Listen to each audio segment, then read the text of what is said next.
the threes. So I already talked a fair bit about this actually, the relationship between the Empress and death.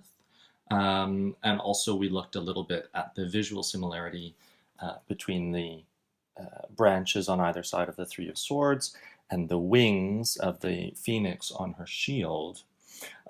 There's also some interesting eye rhyme there between the leaves and the cloak behind her throne. Again, that might differ from deck to deck in terms of coloration, and of course the coloration will change that relationship.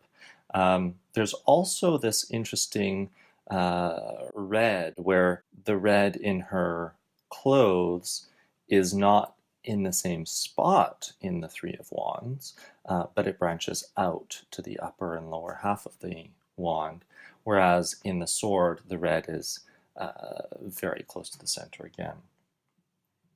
But anyway, again, there's kind of a sense that she has a closer relationship with these two threes. Her position is quite upright. Her scepter makes a crossing over. Even this line in her gown starts to create a cross in the opposite direction that relates to the wands.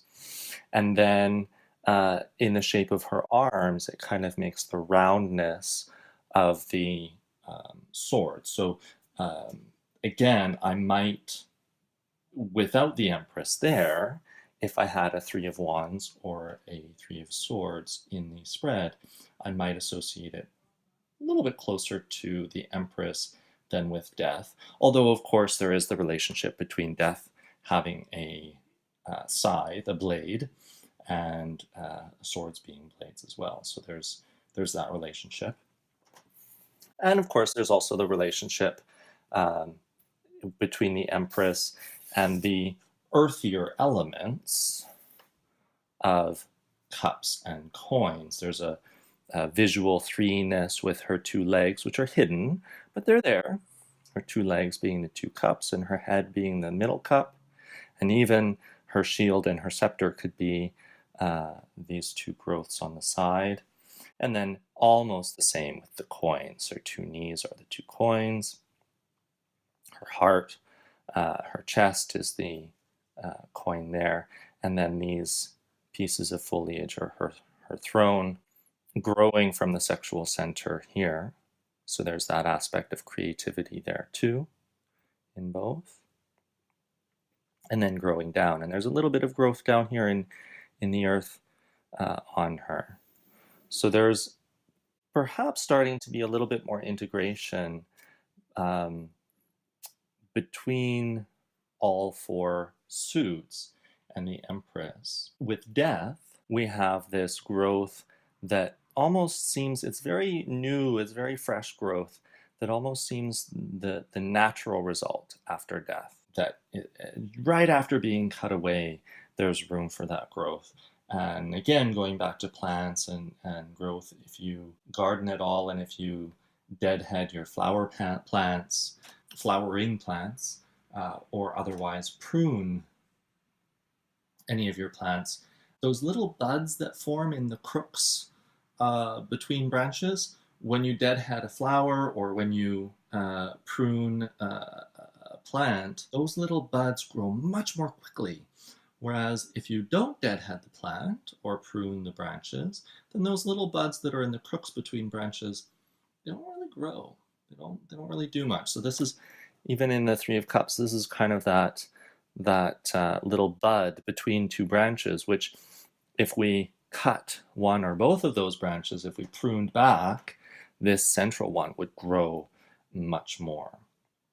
So there's that kind of relationship between death and the Three of Coins and the Three of Cups. There's also in this particular death card and in the Empress.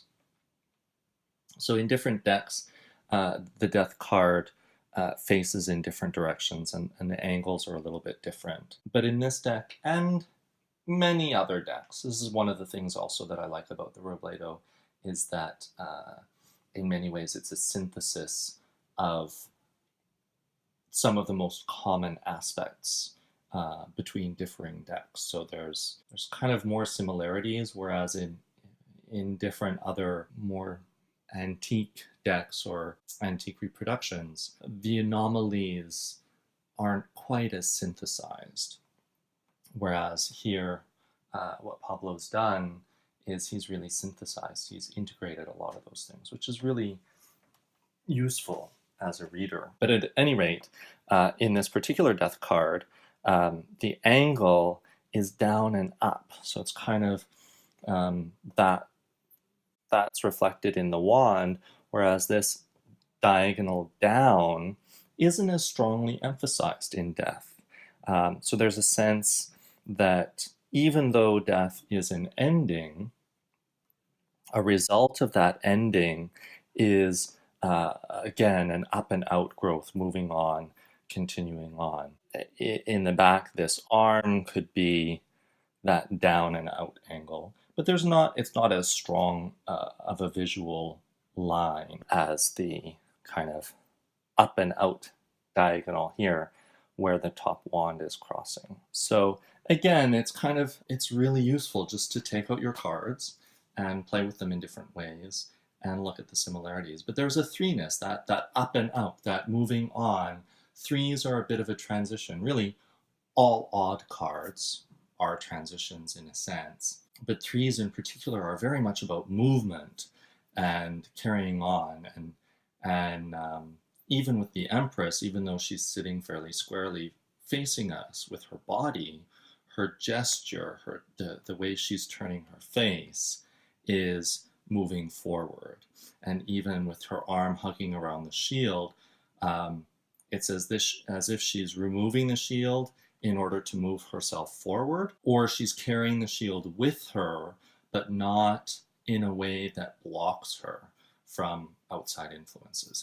It's a bursting forth action, and the scepter too is on that same angle, up and out, indicating movement forward and continuation. So there's a stability with threes. It's like the three-legged stool that's very stable, but then there's also movement in the three. It's one of the great and unique things about the three is that it synthesizes movement and stability and creativity, and it's a very interesting number.